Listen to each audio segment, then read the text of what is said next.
Բարի օր, սիրելի ընթերցասերներ։ Ձեզնից շատերը հավանաբար կարդացել են Չինգիզ Այթմատովի «Եվ դարից երկար ձգվում է օրը» վեպը։ Արդյոք կարողացել եք հասկանալ այս բարդ ու հետաքրքիր ստեղծագործությունը։ Յուրաքանչյուր ստեղծագործություն ձևի և օղանդակության կուռ միասնություն է, և չափազանց դժվար է հասկանալ ու մանավանդ մեկնաբանել այն, քանի որ գեղարվեստական ստեղծագործության բովանդակությունը բազմաշերտ է։ Հեշտությամբ կարելի է բացահայտել մակերեսային շերտերը տրված սյուժետային շղթաներով, սակայն բովանդակությունը հնարավորինս խորությամբ հասկանալու, խելացի մեկնաբանելու համար անհրաժեշտ է բացահայտել տեքստը կապակցված ու ամբողջական դարձնող միավորները։ Ես Լիզա Կարապետյանն եմ, դասավանդում եմ Աբովյանի բազմագործառութային պետական քոլեջում։ Գործավարություն օտար լեզվի խորացված իմացությամբ մասնագիտության 4-րդ կուրսի ուսանողների հետ նախադասություն և խոսքի շարահյուսություն մոդուլային առարկայի ուսուցման շրջանակներում մենք վերլուծել ենք «Եվ դարից երկար ձգվում է օրը» վեպը և այսօր կխոսենք նրա մասին, անդրադառնալով ստեղծագործության տարբեր կողմերին և փորձելով բացահայտել նրա տարբեր շերտերը։ Յուրաքանչյուր տեքստի վերլուծությունը սկիզբ է առնում նրա կառուցվածքը բացահայտելուց, որը միաժամանակ իմաստը հասկանալու միջոց է։ Եվ մենք կսկսենք հենց տեքստի վերլուծությունից, այդ մասին կխոսի Անուշ Ներսիսյանը։ Տեքստի տեսաբան Իլյա Գալպերինը առաջարկում է տեքստի բաղադրիչները բաժանել երկու սկզբունքով՝ ծավալագործաբանական և համատեքստատարբերակային։ Ծավալագործաբանական բաժանումը առաջին հերթին հեշտացնում է ստեղծագործության ընկալումը, երբ հաշվի է առնվում հատվածի ծավալը և ընթերցողի ուշադրությունը գրավելու նպատակը։ Ըստ այդ ծավալագործաբանական սկզբունքի հեղինակը ստեղծագործությունը բաժանել է 12 գլուխների, որը հավանաբար կապված է տարվա 12 ամիսների հետ։ Վեպը սկսվում է հեղինակի կողմից նախաբանով, որտեղ հեղինակը ներկայացնում է իր մտահղացման ողջ էությունը, արտահայտում իր վերաբերմունքը մի շարք երևույթների նկատմամբ, որոնք սերտ առնչություն ունեն կյանքին։ Ուշագրավ է նաև այն, որ յուրաքանչյուր գլուխ սկսվում է միօրինակ հատվածի մեջբերմամբ, որն էլ իր հերթին կարելի է դիտարկել մեկ ամբողջական բանալի հատված։ Իսկ բանալի բառերը, բառակապակցությունները կամ հատվածներն ունեն առանձնակի դեր և նշանակություն ողջ ստեղծագործության իմաստի և բովանդակության ամբողջական պատկերի արտացոլման գործում։ Կառուցվածքին սերտորեն միահյուսված է սյուժե հասկացությունը, դեպքերի, գործողությունների, գործող անձերի սերտ միասնությունը։ Սյուժետային հիմնական գիծը կապված է գլխավոր հերոսի՝ Եդիգեի հետ։ Իսկ այժմ անդրադառնանք սյուժեին, որի վերլուծությունն արել եմ Մերի Ավետիսյանի հետ։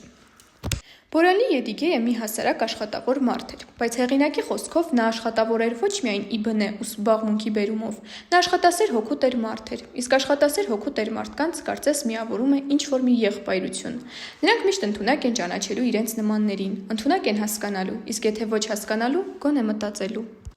Կոնտուզիայի պատճառով զորացրվելուց հետո Եդիգեյի կյանքը գլխիվայր շուռ էր եկել։ Այլևս անկարող լինելով ապրել եւ աշխատել հայրենի գյուղում, նա ստիպված եղավ կնոջ հետ նոր կյանք սկսել։ Սակայն ուր էլ որ գնար եւ ինչ աշխատանք էլ որ կատարեր, միևնույն է։ Պատերազմից մնացած վիրավորումը պարբերաբար հիշեցնում էր իր մասին, արագ ուժասպառ անելով։ Ճակատագրի բերմամբ այս դեգերումների ընթացքում հատվեցին Եդիգեյի եւ Ղազանղապի ճանապարհները։ Վերջինիս առաջարկով ընտանիքը տեղափոխվում է Բորանլի կիսակայարան, որտեղ էլ հիմնական բնակություն է հաստատում։ Եվ այսպես Եդիգեյի եւ Ղազանղապի ճակատագրերը սերտորեն կապվում են, հիմք դառնալով անկեղծ, անշահախնդիր եւ նույնիսկ ինչ-որտեղ անխնա ընկերության համար։ Վեպի մյուս սյուժետային գծերը հատվում են գլխավոր իրադարձությանը Եդիգեյի հիշողությունների միջոցով։ Օրինակ Աբութալիբի եւ Զարիպայի ճակատագիրը, որի հանգուցալուծումը շատ արդիական է մերօրյա իրականության համար։ Նախկին ռազմագերի լինելու հանգամանքը իր կնիքը թողեց Աբութալիբի հետագա ճակատագրի վրա, քանի որ նախկին ռազմագերին բարոյական իրավունք չուներ սովորեցնելու մատաղ սերնդին։ Ընտանիքի հետ շարունակ թափառելով ամենտեղ նա միևնույն պատասխանն էր ստանում։ Նախկին ակնառու մտավորականի դեմ այժմ փակ էին բոլոր դռները։ Անգամ Սարիոզեկներում անարդար իրականությունը հետապնդեց նրան։ Եդիգեյի եւ Աբութալիբին ձերբակալող սպայի երկխոսությունը լիովին արտացոլում է ժամանակի իշխանության վերաբերմունքը մարդկանց ազատ խոսքի եւ ինքնաարտահայտման նկատմամբ։ Թեև վեպն ինքնին մտածածին է, սակայն հեռու չէ իրականությունից, որտեղ Աբութալիբի ճակատագրին էին արժանացել իրական մտավոր գործիչներ, ինչպիսիք են Գրիգոր Զոհրաբը, Աքսել Բակունցը, Եղիշե Չարենցը, Գուրգեն Մահարին եւ ուրիշներ։ Համեմատելով մերօրյա իրականության հետ կարելի է մատնանշել, որ զերծ լինելով մահապատժից եւ ունենալով թվացial ազատություն, այնուամենայնիվ մարդիկ այսօր էլ ազատ չեն սեփական մտքերն արտահայտելու, սեփական կարծիքն ունենալու եւ ինքնադրսևորվելու մեջ։ Վեպում կա նաև մեկ այլ հերոս, որի սյուժետային գծի մասին կխոսի Լիլիթ Գրիգորյանը։ Ետիկեի կերպարին հակադրվում է Սապիջյանը, Ղազանղապի որդին։ Ղազաղամբը ոչինչ չէր խնայում իր երեխաներին լավ կրթության տալու համար, եւ անթաքույց ցույց էր տալիս իր հպարտությունը, երբ հատկապես խոսում էր Սապիջյանի մասին, թե նա քաղաքում է կրթություն ստացել, բոլորից շատ բան գիտի։ Բայց միթե այդ բարձրագույն գիտելիքները որևէ արժեք ունեն, երբ Սապիջյանի սնապարտությունը կատաղության էր հասցնում Ետիկեին։ Ոչ բարով կրթություն է ստացել, անբան շատախոսը։ Նայում ես բոյբուսին, ամեն ինչը տեղը տեղին։ Ամեն ինչ գիտի, լսել է, չիմացած բանը չկա, բայց ինչ օգուտ։ Հա սովորեցրել են ու սովորեցրել գիշերօթիկներում ու ինստիտուտներում, բայց մարդ չի դարձել։ Գլուխ գովան է, խմելու հետ լավ, կաճառ ասելու մեջ վարպետ, բայց գործի հետ գլուխ չունի։ Մի խոսքով դատարկ մարդ է, Ղազանղապի ճկույթը չարժի, բայց արի ուտես, որ անընդհատ դիպլոմն է թափարում։ Չէ, բան դուրս չի եկել, որդին հորը չի քաշել։ Աստված նրա հետ, ինչ անես, այդ է եղածը։ Ղազանղապի մահը պատճառ դարձավ այս երկու հակադիր բնավորության գծեր ու տեսակետներ ունեցող մարդկանց քրոնոտոպերի միավորմանը։ Ետիկեը մտածեց. իսկ ինչ կլինի, եթե այսպիսի մարդը հանկարծ իշխանություն ստանա։ Բոլորի գլուխը կուտի, ստորաձրալներին կստիպի ամենագետ Երևալ, ոմանց առհասարակ օր ու արև չի տա։ Առայժմ դեռ պետերի առաջ է վազվզում, բայց ոնց է ուզում, որ բոլորն իր բերանին նայեն, գոնե այստեղ, Սարոզեկներում։ Մեր օրյա ժամանակներում էլ, երբեմն ականատես լինելով Ետիկեյների եւ Սապիջյանների քրոնոտոպերի միավորմանը, բարձրացվում այն հարցը, թե արդյոք քաղաքում բարձրագույն կրթություն ստացած, լավ աշխատանքով ապահովված մարդը պիտանի է հասարակությանը եւ կարող է իսկապես օգտակար լինել այն մեջբերենք ցածր խավի մարդկանց, ովքեր փորձում են գտնել ապրելու հույս, թե ուղղակի կդառնան իսկական մանկուրտներ ծառայելու իշխանություններին եւ ուշադրություն չեն դարձնի հարազատներին, նրանց խնդիրներին եւ առհասարակ կյանքում մեծ կարեւորություն ունեցող իրական արժեքներին։ Ետիկեը նույնիսկ ուղղակիորեն մեղադրում է Սապիջյանին, նրան մանկուրտ անվանելով։ Ահա թե ինչպես է մանկուրտին նկարագրում Չինգիզ Այթմատովը։ Սեփական եսի ըմբռնումից զուրկ մանկուրտը տնտեսական տեսանկյունից մի շարք առավելություններ ուներ։ Նա անլեզու անասունի պես մի բան էր եւ հետեւաբար բացարձակ խոնար ու անվնաս։ Նա երբեք չէր մտածի փախուստի մասին։ Ցանկացած ստրկատիրոջ համար ամենասարսափելին ստրուկի ապստամբությունն է։ Յուրաքանչյուր ստրուկ հավանական ապստամբ է։ Մանկուրտն իր տեսակի մեջ միակ բացառությունն էր։ Նրանի բնե խորթ էին ըմբոստության, անհնազանդության մղումները։ Նա չուներ նման կրքեր։ Ուստի կարիք չկար հսկել նրան, փակի տակ պահել եւ առավել եւս կասկածել գաղտնի մտադրությունների մեջ։ Մանկուրտը շամպես ճանաչում էր միայն իր տերերին։ Ուրիշների հետ նա չէր շփվում։ Նրա բոլոր մտքերը հանգում էին փորը լցնելուն։ Այլ հոգս չուներ։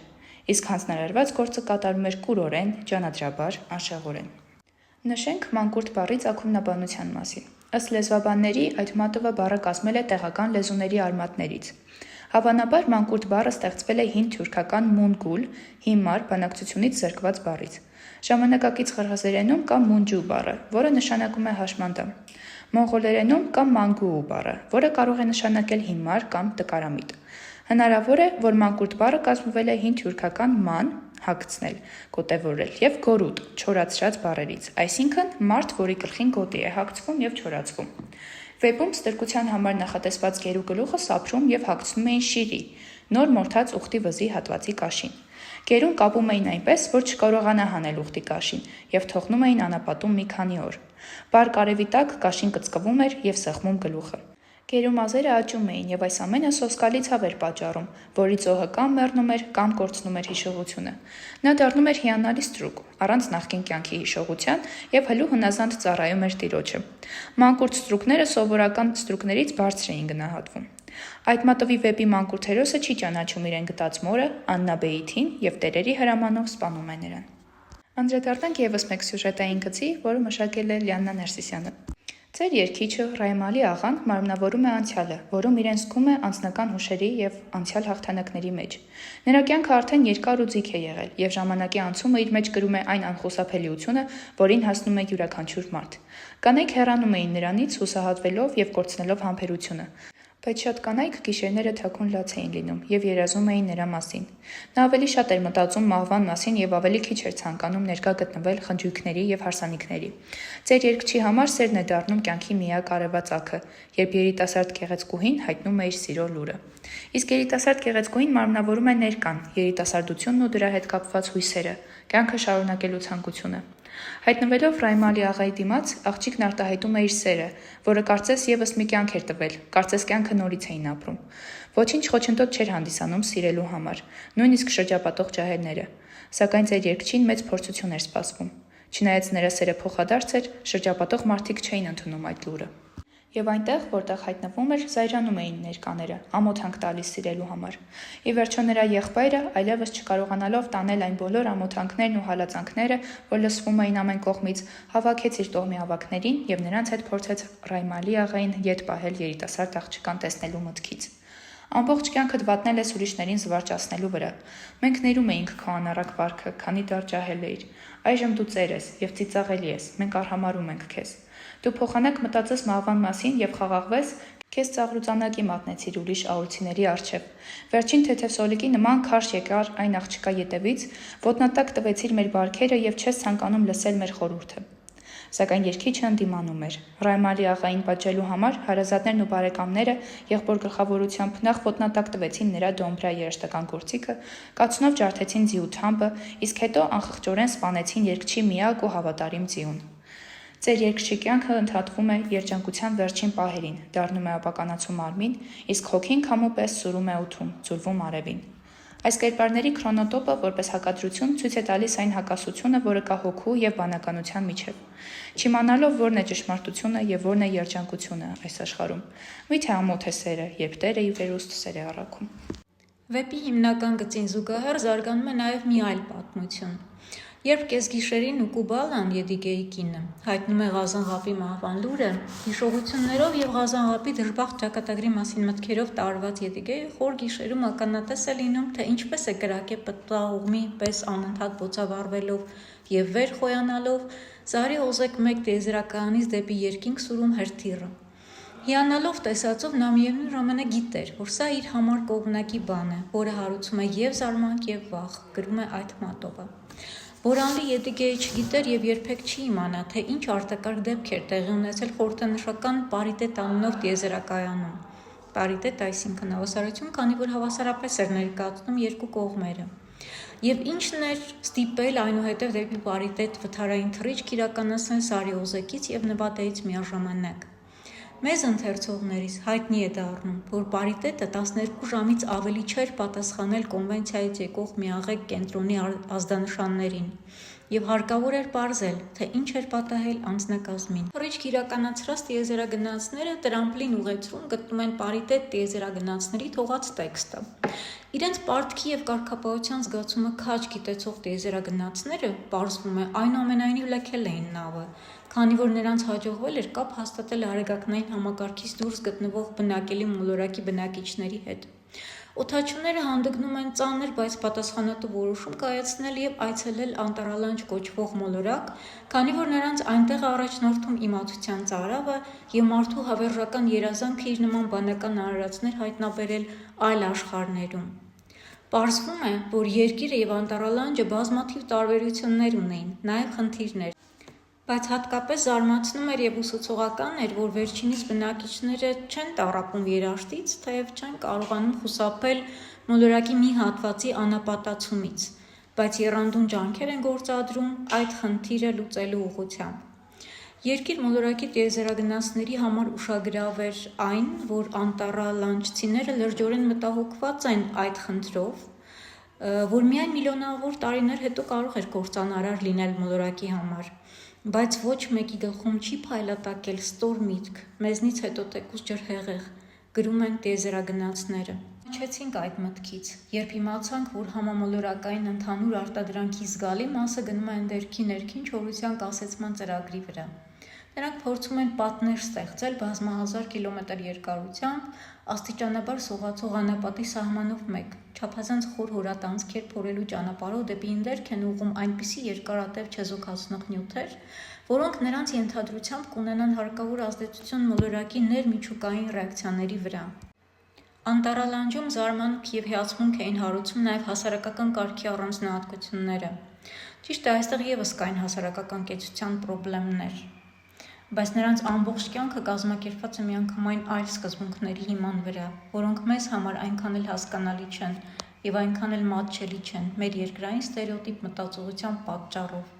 Նրանք հասել են մոլորակային կոլեկտիվ գիտակցության այնպիսի մակարդակի, որ կտրականապես բացառում է պատերազմն իբրև պայքարի ձև, եւ մեզ մնում է միայն ենթադրել, թե ամենայն հավանականությամբ քաղաքակրթության այդ ձևը ամենաառաջավորն է տիեզերական միջավայրի հնարավոր ամբողջ տարածության սահմաններում։ Տիեզերագնացները ավելացնում են. մենք միտք չունենք հակադրելու անհակադրելի բաները։ Ժամանակի ընթացքում մեր երկիր մոլորակում նույնպես մարդիկ կհասնեն նույնքան մեծ առաջադիմության։ Մենք հպարտանալու շատ բան ունենք նաև այժմ, եւ համենայն դեպս մեզ հանգիստ չի տալիս ճնշող մի միտք։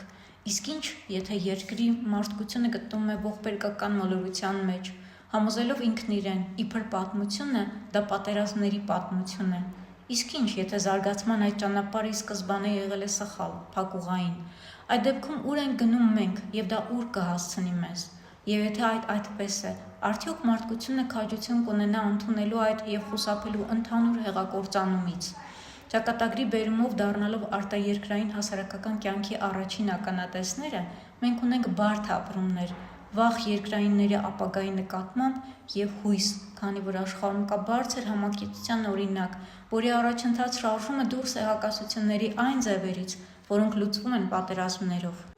Լսելով այս պատմությունը կարելի է ենթադրել, որ անտառալանջի փորձը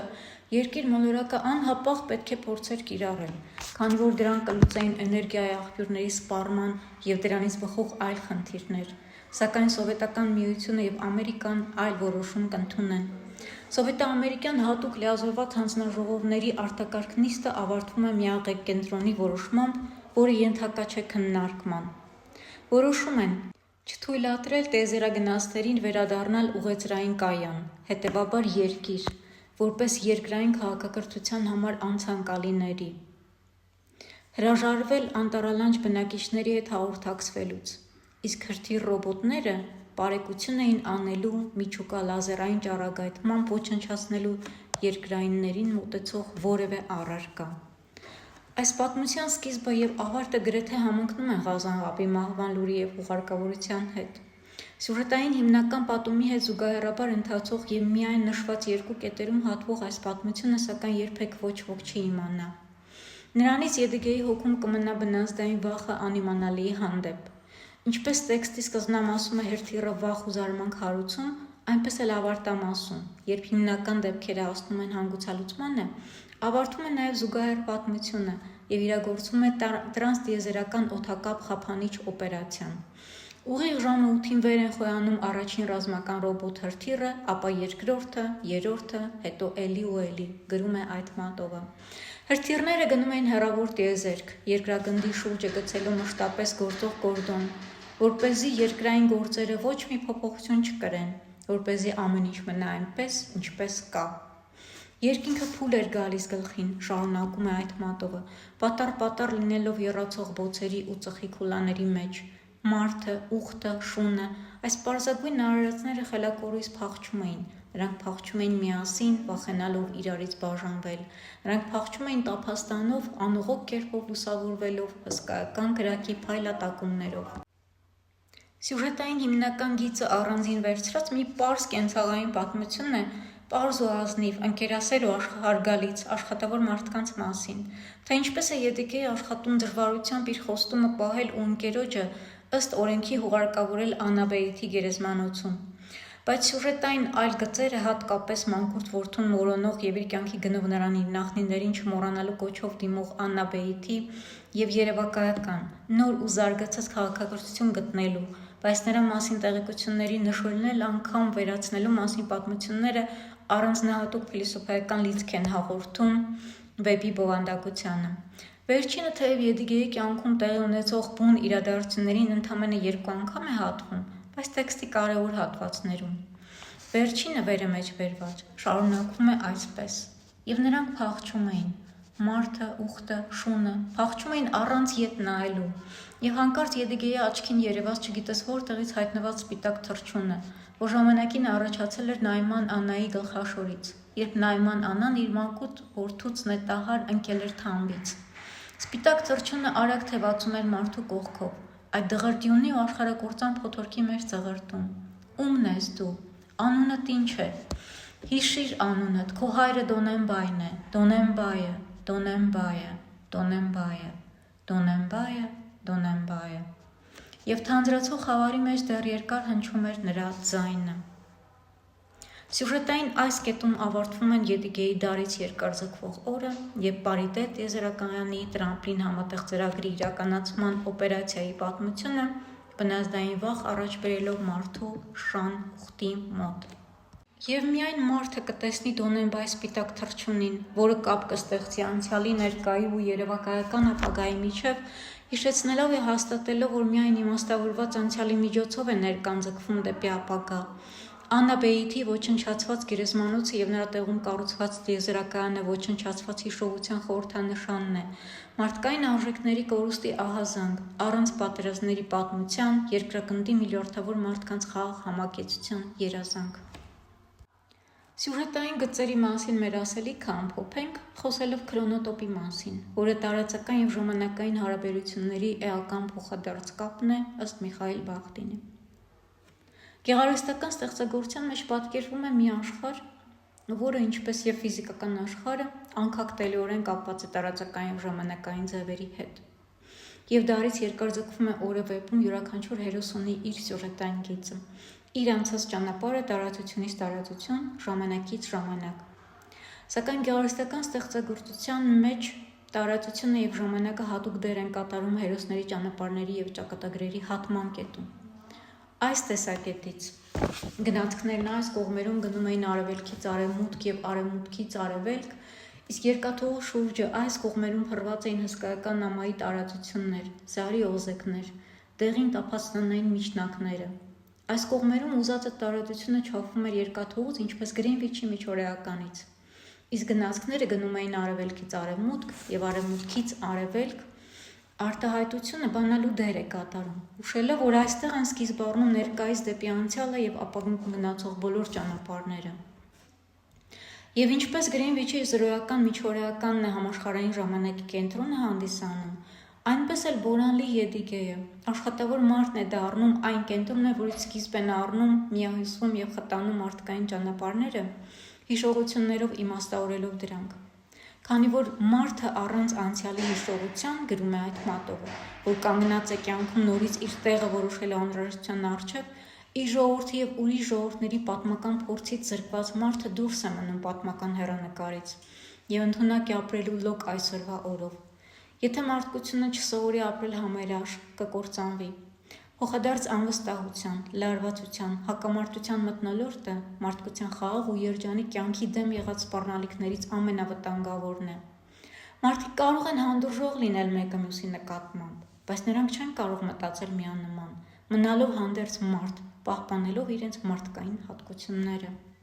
Գեղարվեստական ստեղծագործության մեջ ժամանակը տարբերվում է ֆիզիկական աշխարհի ժամանակից։ Ինչպես գրում է Էրնստ Կայսիրերը, ինչպիսի տևականություն էլ հաղորդենք նրան, այն անհրաժեշտ է դիտարկել ընդամենը որպես պահ, այսինքն որպես ժամանակ, որում ինչպես սկիզբը վերջ է և այնպես էլ վերջը սկիզբ է, հավերժության պես մի բան, քանի որ ինքը հավերժությունը ժամանակների հաջորդականություն չէ, այլ ընդամենը միասնական ժամանակ։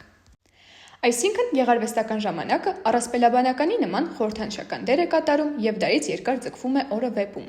Վեպում սյուժետային հիմնական գիծը Ղազանղապի մահից մինչև ուղարկավորությունն ընկած մի քանի օրը խտանում է խորհրդանշականորեն ընկալվում որպես մեկ օր, իսկ զգայականորեն ձգվում մեկ դար։ Տեքստի վերնագիրը, բնաբանը, ինչպես նաև սկիզբը, ավարտը նրա ուժեղ հատվածներն են, որովհետև առավել սերտ են կապված ստեղծագործության գաղափարական բովանդակության հետ, և նրանց դիրքը տեքստում կայուն է։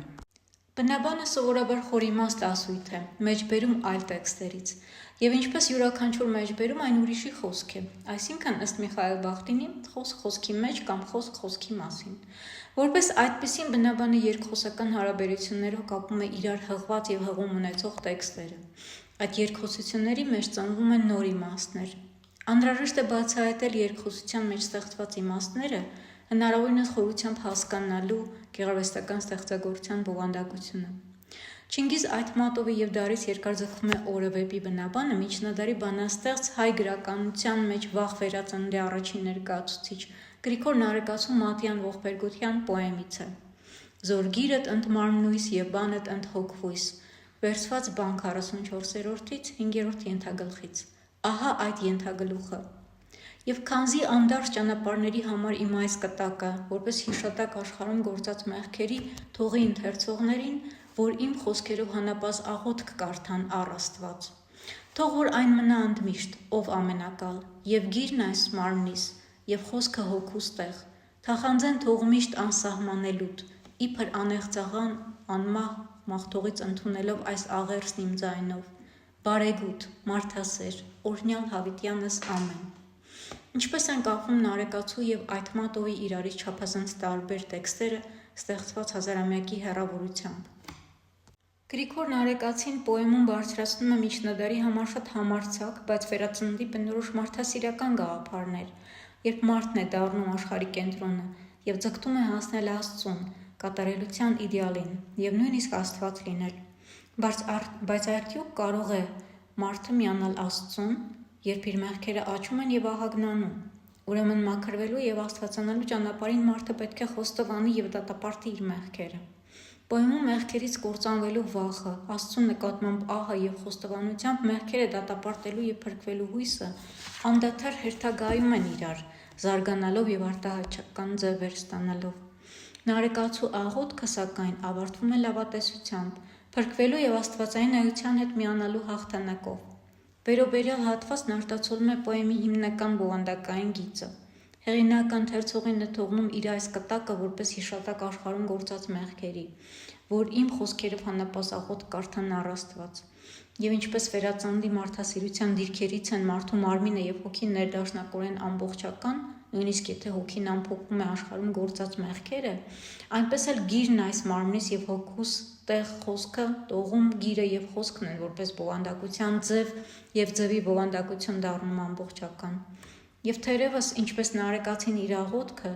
Չինգիզ Այթմատովն է կտակում ընթերցողին իբր ընդունելի խոստովանության իր գիրքը, որում պատահական չէ Եդիգեի աղոթքը ոչ թե առ Աստված, այլ Աստծու հետ, ընդ Աստծու, վերածննդի մարդու պես։ Առաջին հայացքից որևէ ընդհանրություն չունեցող այս երկերն այնուամենայնիվ նման են իրար։ Ինչպես վերածնունդը, այնպես էլ նրանից շատ տարբեր ձնհալի շրջանն է, խորհրդային միության պատմության մեջ փորձում են մարմնով եւ հոգով ներդաշնակ մարդու, անկատար բայց կատարելության ձգտող մարդում կերպարը փշուր առ փշուր հավաքել։ Այս տեսակետից բնութագրական են մահարու խոսքերը խորհրդային միության բարդ ժամանակաշրջանի եւ նրանում ապրող մարդու մասին։ Ես հիշում եմ, երբ աշունն իր գորշ թևերը փռում էր գործարար բակի ու թվում էր ամբողջ աշխարհի վրա, երբ անձրևը ծեծում էր քո պատուհանների կեղտոտ ապակիները, դու բուրում էիր։ Ինչ էիր բուրում, հող ու կավ էիր բուրում, ու այդ հողն արդար էր նրա վրա աշխատող մարդու նման, ու կավը իմ ու մամայի բոբիկ ոտների տակ չարչարված էր ու հունցված, որպիսի Աշոտ դայի նրանից ամաններ պատրաստի, ու հետո իր ձեռքով շինած քուրայում թրջի ու տա հազարավոր կալանավորներին։ Առեք կերեք ինչով կլցնեն, միշտ հիշելով, որ մարդն է շինում եւ թրծում հողե ամանները եւ ոչ թե աստվածները։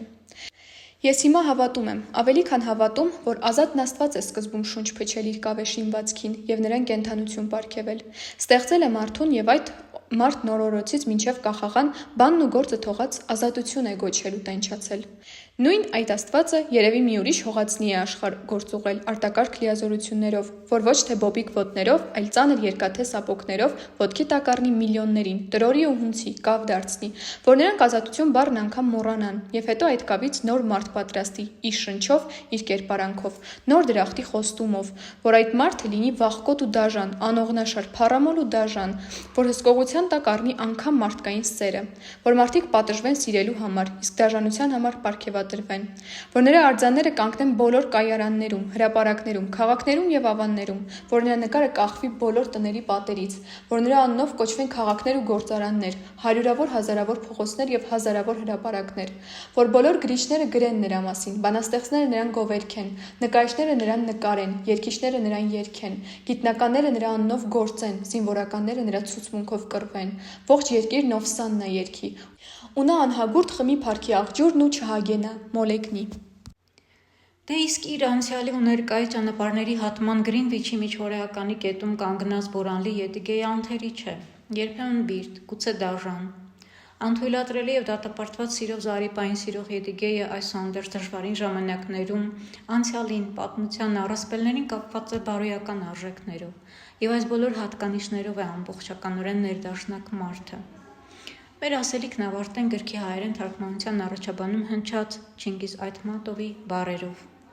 Բարոյական այդպիսի մաքսիմալիզմի համար, որին հասել էր հայ բանաստեղծ Նարեկացին 10-րդ դարում, բավական չի լինել գիտատեխնիկական հեղափոխության ստեղծողներ և մանավանդ նրա բարիքների սպառողներ։ Անհրաժեշտ է կարողանալ Նարեկացու նման ամենատես աչքով նայել քո ներսը, որպեսզի ինքդ ասես, թե դու ինչքանով ես մարդ, առ բարին ունեցած քո էվոլյուցիայով։